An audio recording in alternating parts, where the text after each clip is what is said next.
Hi, നമസ്കാരം. ഇന്ന് ഞായറാഴ്ചയല്ലേ? അപ്പോൾ ഞായറാഴ്ച എനിക്ക് സ്റ്റഡി അവറുണ്ട് കേട്ടോ. 10ാം ക്ലാസ്സിലെ കുട്ടികൾക്ക് സ്റ്റഡി അവറുണ്ട്. അപ്പോൾ അത് കാരണം കുറച്ച് സമയം രാവിലെ സ്കൂളിൽ നിൽക്കണം. ഇതെന്താണെന്ന് നിങ്ങൾക്കറിയോ? Vitamin E tablet. ആരോ ഇങ്ങനെ പറയുന്നത് കേട്ട്. വൈറ്റമിൻ ടാബ്ലറ്റ് തലമുടിക്ക് നല്ലതാണെന്ന് പറയുന്നത് കേട്ടോ കേട്ടോ. അപ്പം അത് കാരണം നമുക്ക് ഇവിടെ ആന്ധ്രയിൽ ഒരു കുഴപ്പം എന്താണെന്ന് ചോദിച്ചു കഴിഞ്ഞാൽ മുടിക്ക് വലിയ ഇത് കിട്ടില്ല. വെള്ളം ഇച്ചിരി കൊള്ളില്ല.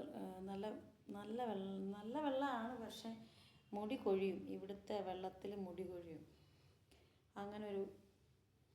അങ്ങനൊരു പ്രശ്നമുണ്ട് ഇവിടെ. അപ്പോൾ എൻ്റെ സൗണ്ട് ഇങ്ങനെയായി. കുട്ടികളോട് അലച്ചാണ്. ടീച്ചറാണ്, നമ്മുടെ വോയിസ് ആണല്ലോ കുട്ടികൾ. അപ്പോൾ പിള്ളേരോട് കഴിഞ്ഞ് 2 ദിവസമായിട്ട് കുറച്ച് കിടന്ന് കൊച്ചു കുട്ടികളോട് 2 ദിവസമായിട്ട് അവർക്ക് കുറച്ച് ക്ലാസ് എടുത്തതാണ്. അപ്പം സൗണ്ടിൻ്റെ അവസ്ഥ ഇതായി. അപ്പോൾ സോറി, സൗണ്ട് കുറച്ച് ഡിസ്റ്റർബൻസ് ആണെന്ന് തോന്നുന്നു അല്ലേ? അപ്പോൾ എൻ്റെ മുടിക്ക് ഞാൻ നാട്ടിൽ നിന്ന് വന്നപ്പം എണ്ണ കാച്ചി കൊണ്ടുവന്നിട്ടുണ്ടായിരുന്നു. പക്ഷേ ആ എണ്ണ തേച്ചിട്ട് കൂടിയും നമ്മുടെ മുടി നന്നായിട്ട് പൊഴിയുന്നുണ്ട്.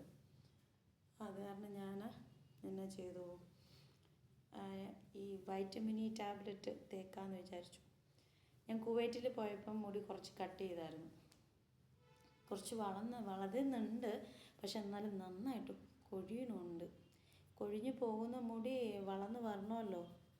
അപ്പോൾ അത് കാരണം നമ്മൾ എന്തെങ്കിലുമൊക്കെ ചെയ്യണ്ടേ. ഇവിടെ അവൈലബിൾ ആയിട്ടുള്ള കാര്യമെല്ലാം നമുക്ക് ചെയ്യാൻ പറ്റുള്ളൂ. അതുകൊണ്ട് ഇവിടെ നമുക്ക് കിട്ടുന്നത് വൈറ്റമിൻ ഡി ടാബ്ലറ്റ് ഞാൻ നാട്ടിൽ നിന്ന് വന്നപ്പോൾ കൊണ്ടുവന്നതാണ്. കറ്റാർവാഴയൊക്കെ കിട്ടും, പക്ഷേങ്കിൽ അതൊന്നും ചെയ്യാൻ പറ്റുന്നില്ല. കറ്റാർവാഴയൊക്കെ ഉണ്ടെങ്കിൽ മുടി കൊഴിച്ചിലിനൊക്കെ നല്ലതാണ് കറ്റാർവാഴ. പിന്നെ കറ്റാർവാഴയും തൈരും ഒക്കെ നല്ലതാണ്. ഉലുവ വെള്ളത്തിലിട്ടിട്ട് ആ വെള്ളം കൊണ്ട് തല കഴുകുന്നതൊക്കെ നല്ലതാണ്. പക്ഷെ ഇതൊന്നും ഇവിടെ നടക്കണില്ല.